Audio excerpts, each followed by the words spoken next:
你们还是跪着不肯起来吗？哎呀，还不肯起来？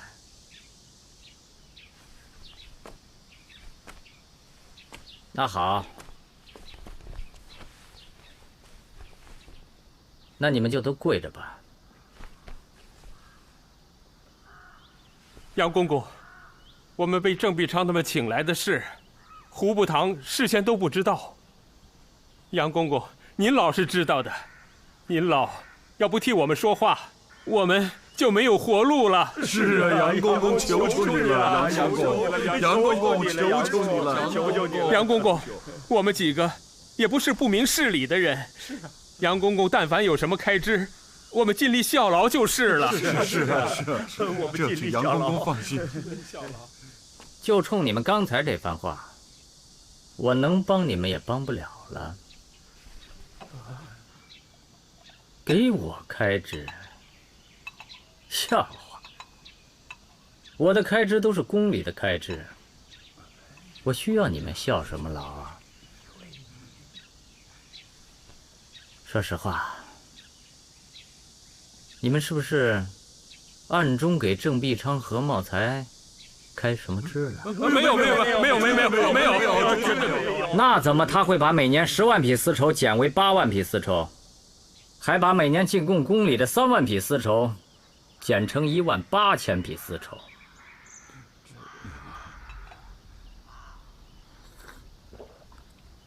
这真是笑话！宫里的年贡，他们也敢擅自削减？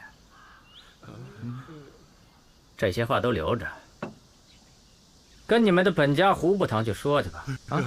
杨公公，我们冤枉啊！我们确实没给郑必昌和何茂才开什么支啊！公公啊，我们没有必要替我们申冤呐！杨公公，好了，卷进这趟浑水里来是你们自己倒霉，现在还要把胡部堂也牵扯进来。要想帮你们说话，我还得跟那个新来的赵大人商量。这样吧，走呢，你们是都走不了了，就都先在我这住下吧。看着胡部堂的面上，我尽量去做。谢谢杨公公。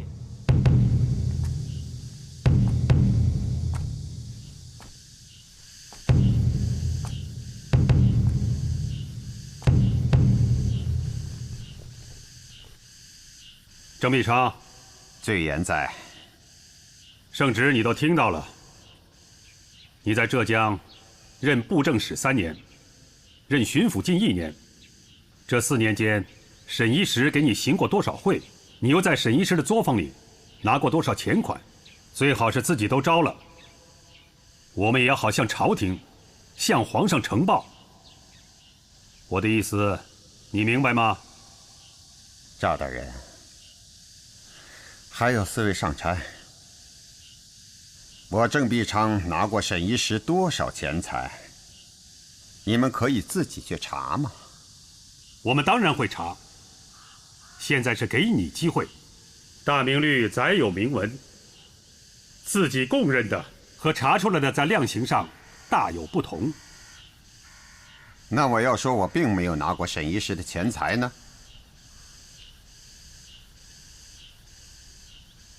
郑大人，你是嘉靖21年的进士吧？赵大人的意思是，10年寒窗，我有负圣人教诲。我今天不跟你说孔圣人，也不跟你说孟圣人。老子有句名言，郑大人自然读过，那就是“天网恢恢，疏而不失”。我已落天网。那就没有什么可说的了。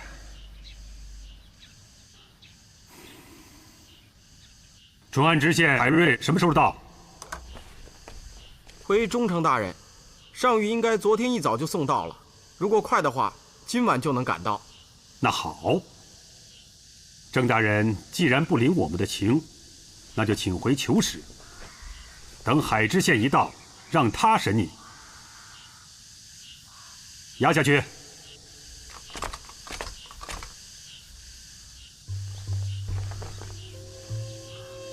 戴何茂才。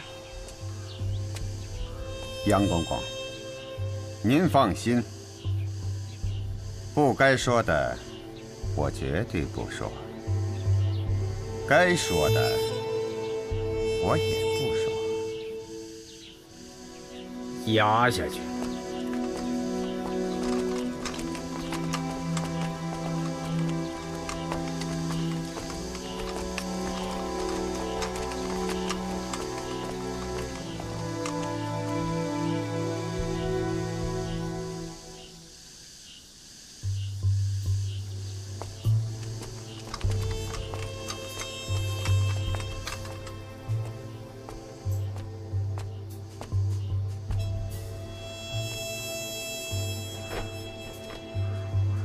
郑大人该说的都说了。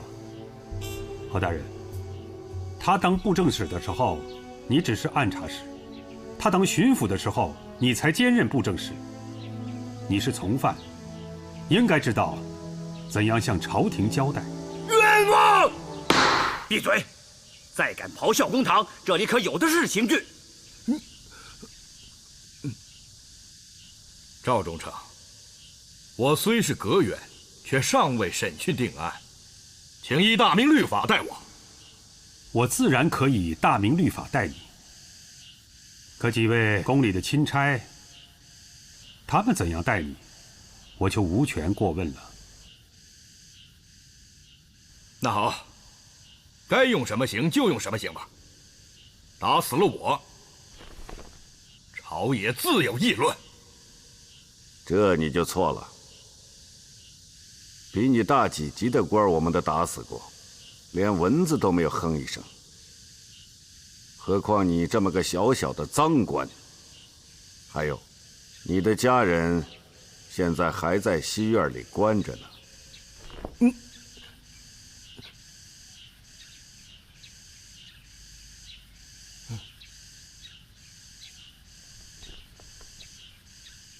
我是拿过沈一时的钱，拿多少我认，能退多少我退。可上谕说，郑必昌和我贪墨有几百万之巨，实属冤枉。哪儿冤枉了？我来浙江也就3年，沈一时的家产供着好几任官府的开支，怎么能把所有的账全都算在我们头上？这是一条冤枉。还有，朝廷给我们的俸禄也就那么一点，府衙里的开支又那么大，哪个衙门能够靠利盐对付公事？赵大人，你也是封疆大吏，你在南直隶当巡抚，仅靠利银够衙门的开支吗？好，既然你问了我，我可以告诉你，我赵贞吉在哪里为官，也从来不贪。你贪墨巨款，面对圣谕尚如此猖狂，可见你平日何恶不作。要定你的罪，我们有的是罪证。你就是不招，我们照例可以重办你。赵大人，同在大明为官，相煎何急？哼，什么叫相煎？你不贪墨，你不作恶，谁能接你？我再问你一句，你贪墨的钱到哪里去了？为什么你的后衙只有那些银子？你要招了，我和几位钦差自然会斟酌定罪。不招，我们现在已经移稳你的老家，派地方官去查抄了。藏在哪里，我们自能查得出。我说的都是实话。我拿沈一时的钱，一共不超过3次，3年了，已经花去了2万多两。我现在的钱只剩几千两。你拿我们当小孩哄啊？20年，你们浙江官府共贪没了沈一石100万匹丝绸，折合市价就是1000万两白银。就算你贪了3年，怎么也该在150万两以上吧？除去郑必昌的一半，你也该在75万两左右。再除去你下属官员的贪墨，你至少贪了50万两。冤枉！我3年里一共拿沈一石10几万两银子，而且多数都用在衙门的开支上了。你们不信，打死我也是这个数。杨公公，你老可要替我辩冤。赵大人，这个案子也不是1堂2堂可以审定的。等那2个陪审官来了，可以先交给他们预审。上谕命我们追缴赃款，以解前方抗倭军需。赵大人说的不错，为前方筹募军饷，才是真正的军国大事。将何茂才押监。赵大人，杨公公，杨公公。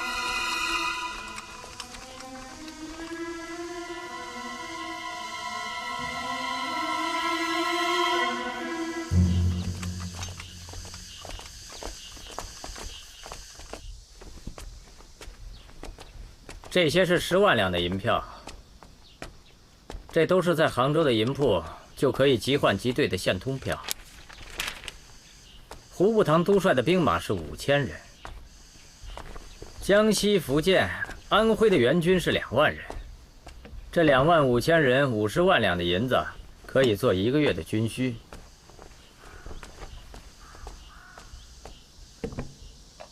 杨公公，这银子是哪里来的？我不说，赵大人也应该明白，这是转卖沈一石家产的定金。杨公公，没有新的上谕，或是内阁的急地，我不能这样做。那赵大人一定有办法为前方筹募军饷，也一定有办法把朝廷卖给西洋的那50万匹丝绸支出来了。追缴赃款，就是为了筹集军饷。至于卖给西洋的50万匹丝绸，朝廷是不是另有动意？我们也只有候旨。不要候了，旨意早就有了。东南抗倭，北边抗鞑靼，全国今年还有这么多地方遭灾，朝廷就指望江南了。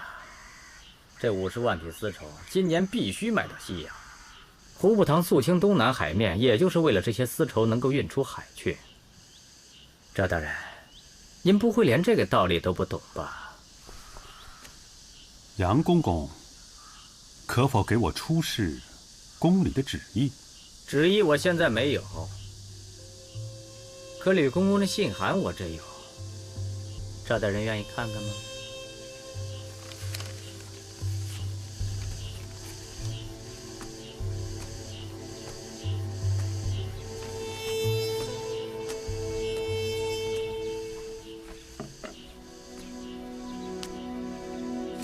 大明朝是皇上的大明朝，不是吕公公的大明朝。要是皇上没有旨意的话，老祖宗不会叫我们那么做。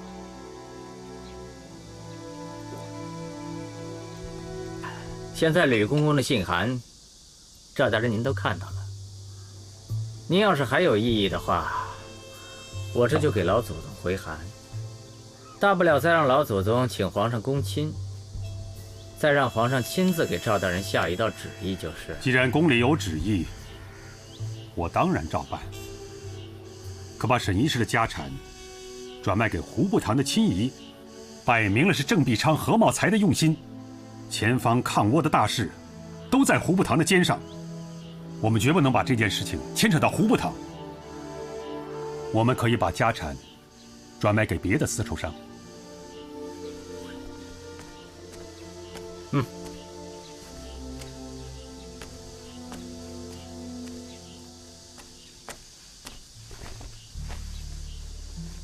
赵大人，沈一石的家产只能卖给胡不堂的亲爷。为什么？因为一个字儿：严。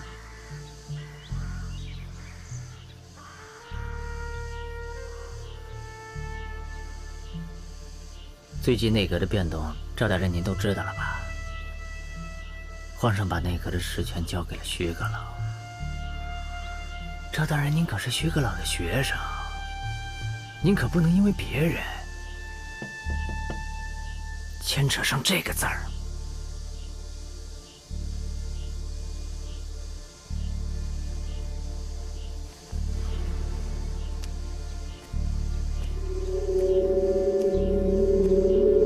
这就是我跟那5个徽商签好的协约，所不同者，每5座作坊每年交8万匹丝绸，改成了10万匹丝绸；每年上交18000匹丝绸，改成今后每年上交3万匹丝绸。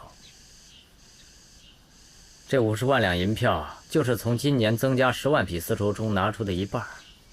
为了国事，我也算是尽心了。赵大人要是没有别的异议，就请在这5份约书上签名，带回衙门去盖上巡抚衙门的大印，再用这50万两银子立即筹办军需粮草，送到胡不堂的大营去。拜托了。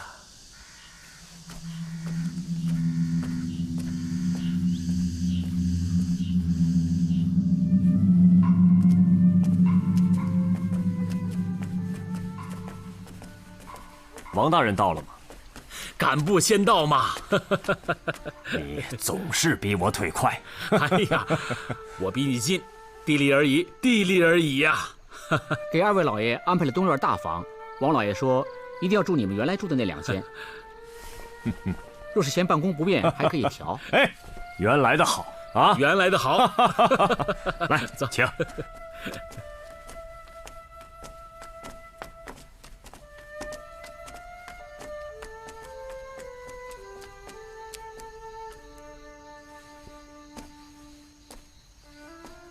海老爷先洗把脸，待会儿让他们伺候您老沐浴，看还缺什么，我再派人给您送来。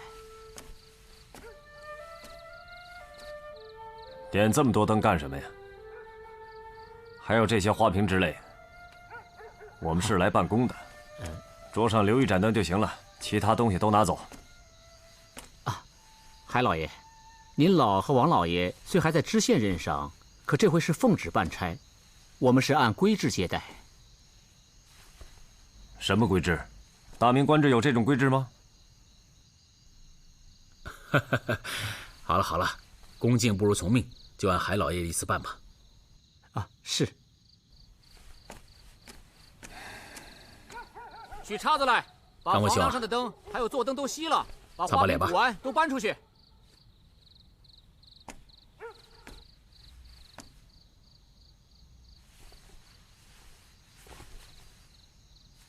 100两1匹的松江棉布用来做擦脸帕，你们也太阔气了。换了，我只用麻的。是老爷。好了，让他们去干吧。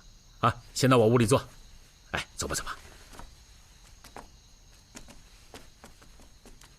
快快，都进来进来，把这些东西都搬出去。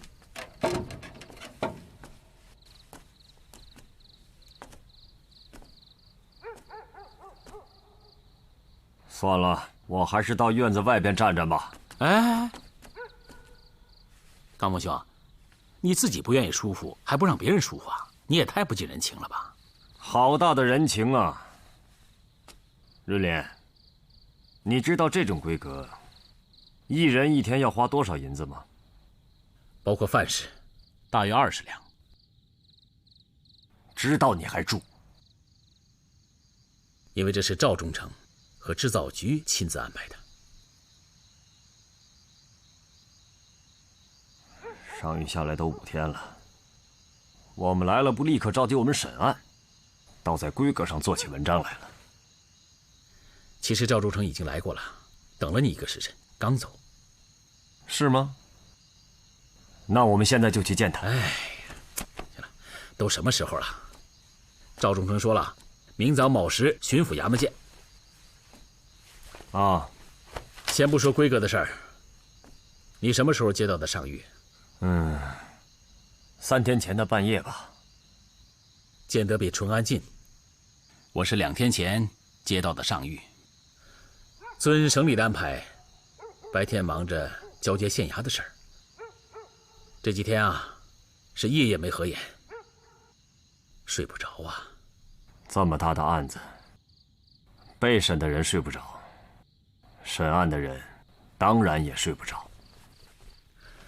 唉，可是你想过没有啊？为什么这个案子的主审官是赵忠诚，2个陪审官是你和我？赵忠诚是徐阁老的学生，你和我又是高大人和张大人推举的人，愣要说派系，我们3个全是裕王爷身边的人。这么大的案子，皇上为什么同意全用裕王爷的人来查？其用意只有一个：导言。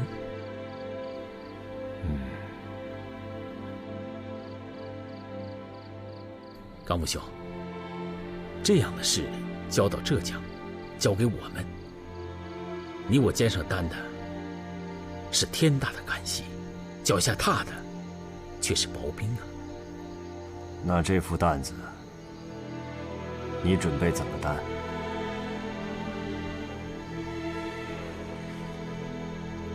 一句话，小事不糊涂，大事要糊涂。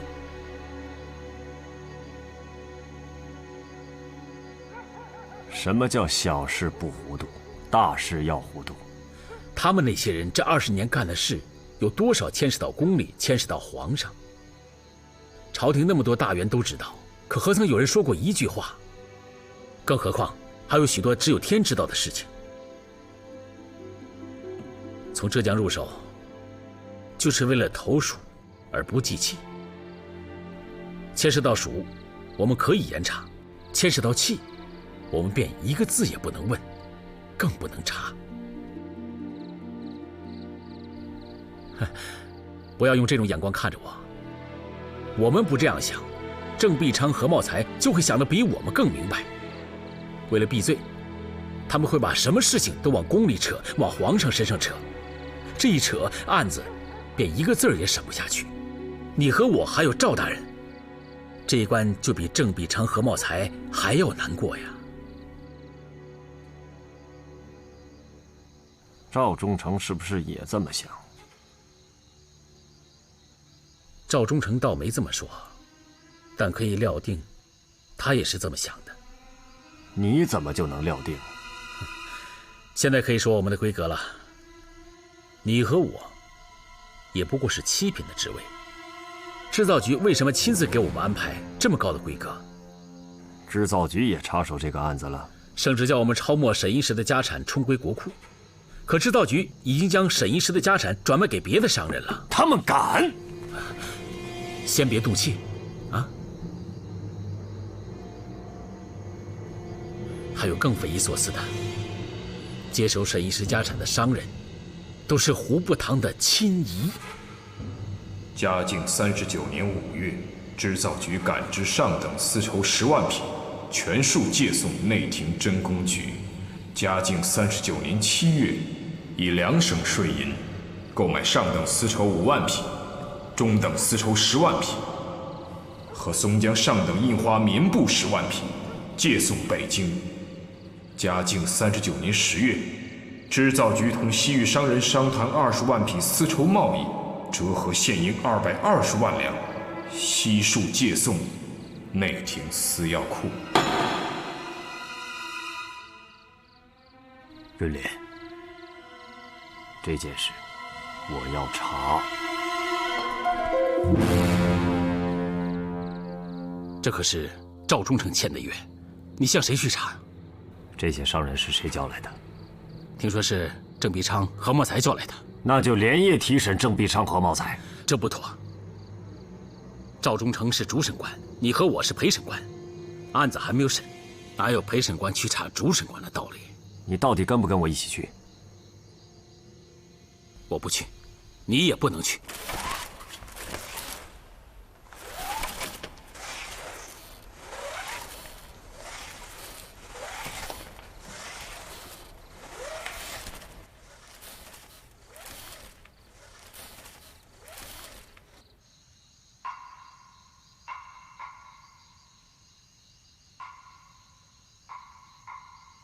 他是陪审官，他有权去提审罪犯。忠诚大人，这是朝廷的亲案，似乎还是应该由忠诚定了，我们陪审。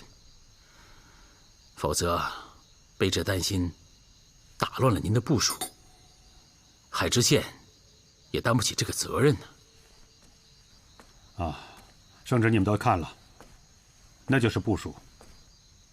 只要按圣旨办事，就没有什么责任。忠诚，旨意叫我们抄没沈一时的财产充归国库，可现在已经卖给别的商人了。忠诚叫我们怎么按旨意审，牵扯到织造局，又该怎么办？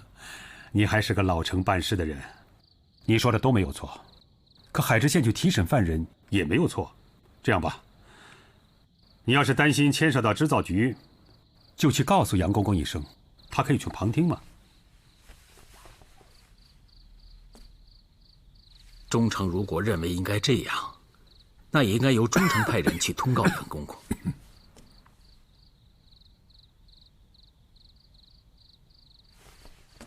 我派人去通告杨公公也行。还有别的事吗？卑职没有别的事了。来人，忠诚大人有何吩咐？你立刻去织造局禀告杨公公，就说新来的海知县一个人到牢里提审郑必昌、郝茂才去了。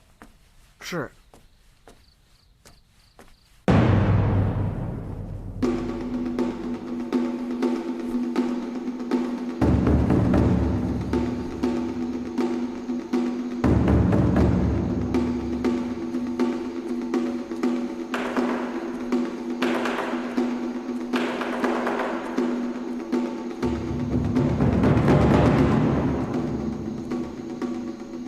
给阁员搬把凳子，不要冲着大案，摆到侧面。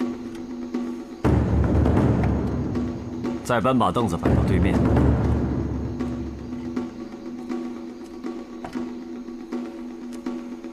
坐吧。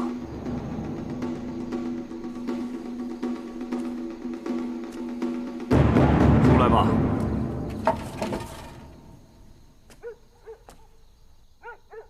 到外面当面录口供，你就坐在这里记录。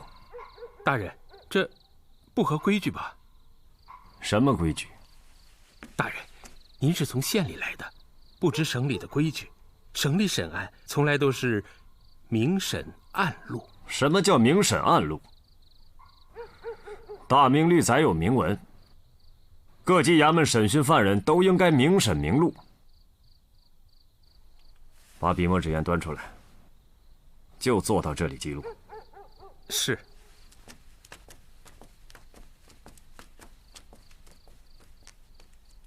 好，出去吧，把门关上。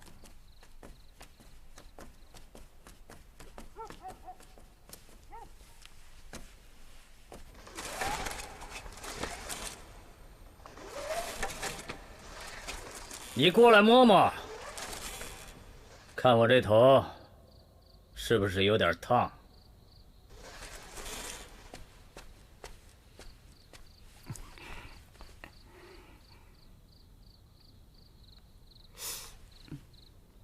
烫不烫？啊，干爹别着急，让儿子用这只手再探探。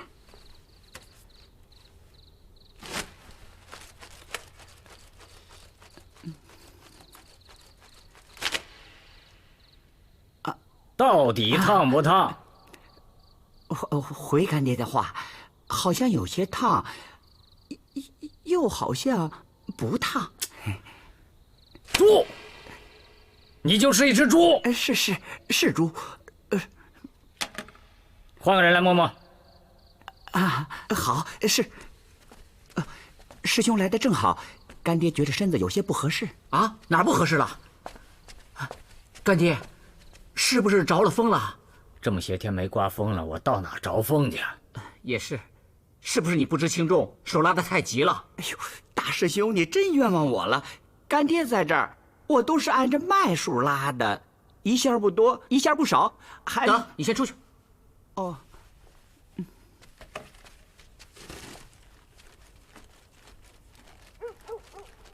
什么事儿啊？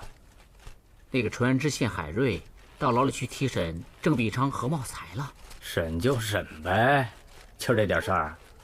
他是一个人去的。一个人的？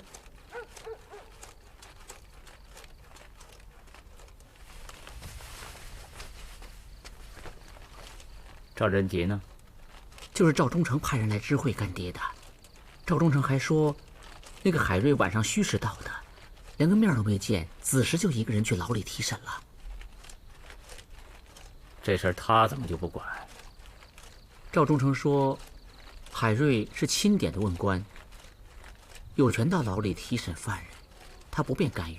哼，好啊，打鬼借钟馗了，我就知道会有事儿。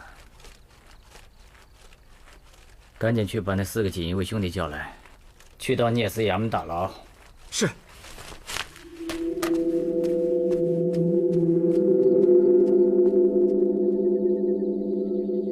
你是阁员，我不好再以官职相称。你中过进士，可我只中过举人，也不好以年仪相称。没有定罪，我也不好直呼其名。下面我问你，就不称呼了。好。圣旨下来之前，沈一石的家产是你们抄的，他的家产有多少？沈一石的家是高汉文抄的，我不清楚。记录在案。高汉文是奉谁的命令去抄沈一石的家产？当然是巡抚衙门和按察使衙门的命令。记录：高汉文抄了家，没有向巡抚衙门和按察使衙门禀报结果吗？回话。禀报了。是口头禀报还是书文禀报？是口头禀报。是向巡抚和按察使禀报的吗？是。大声点儿。是。记录在案。高汉文抄没了沈一石的家产，既向你和按察使禀报了。你刚才为什么说不清楚？因是口头禀报，他说的本就不清楚。你们凭什么抄没沈一石的家产？圣旨。奉旨抄家，难道你们不向朝廷回话吗？难道皇上问你抄家的结果，你们也说不清楚吗？将我的问话记录在案。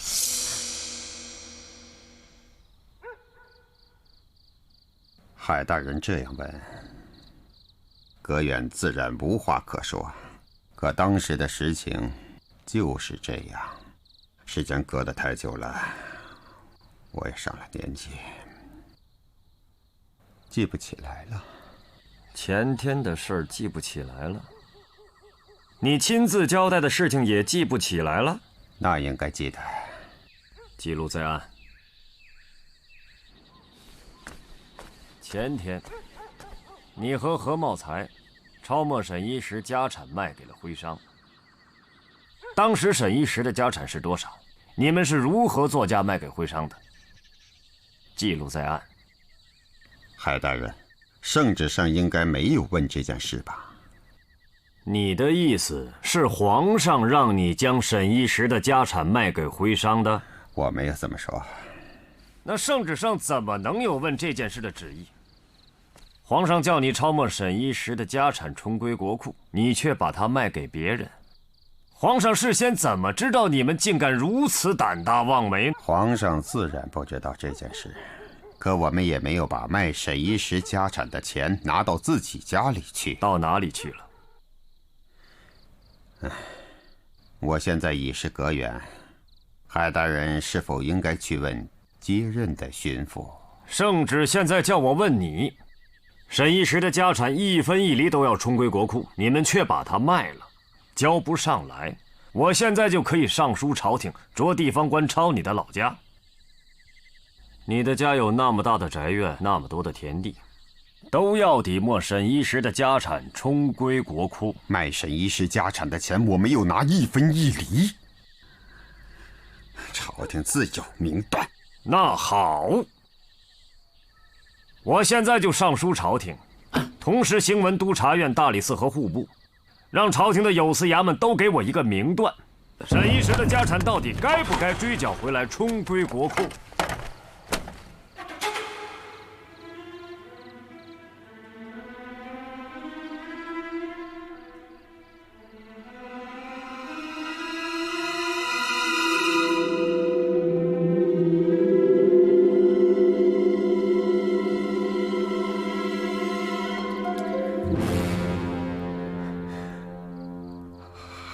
海大人，这句话不必记录，画押。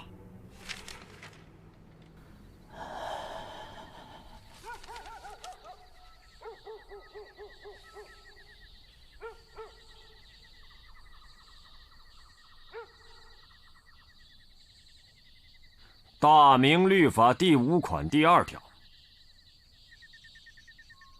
罪犯不在口供画押，立杖40。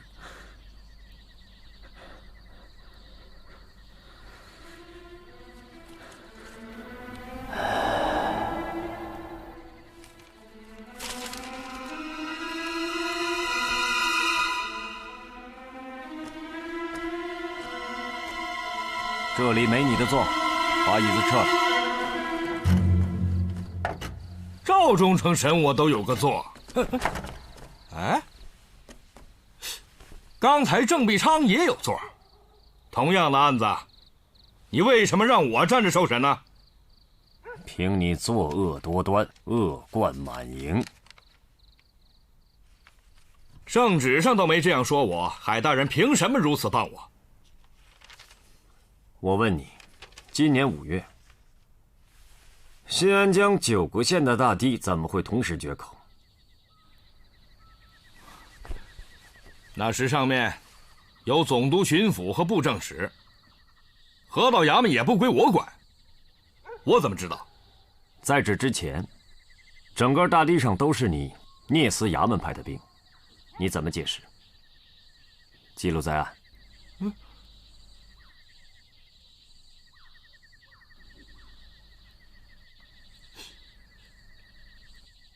上面让我派兵，我当然派兵。你说的这个上面是谁？回话。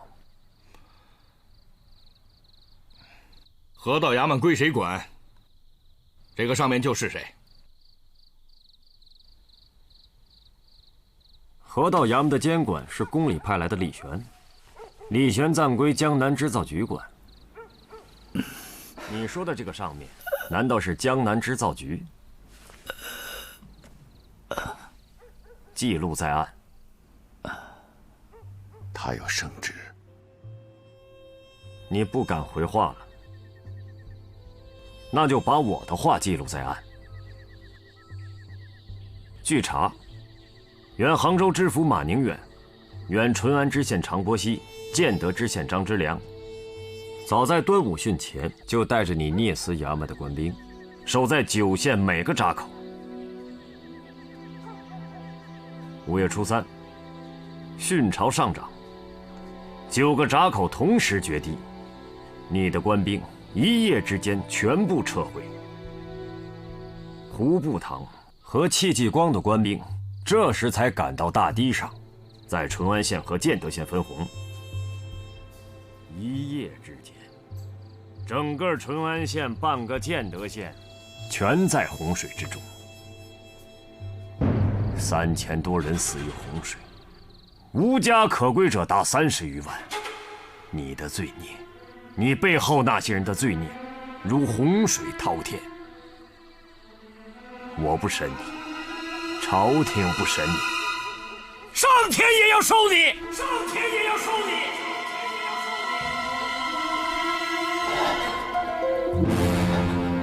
收你背后的那些人。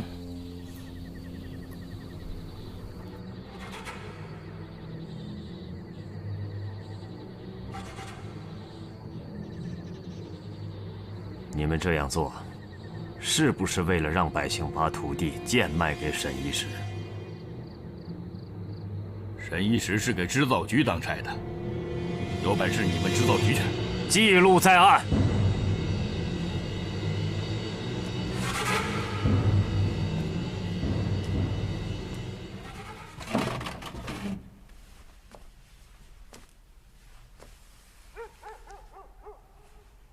是海知县吗？我就是海瑞，请问贵驾。北镇抚司奉上谕和赵忠诚海知县王知县会同办案。那好，请坐。我们一同审案。今晚不审了，主审官赵忠诚有部署，明天上午我们一同审讯钦犯。回去吧。慢着，画押。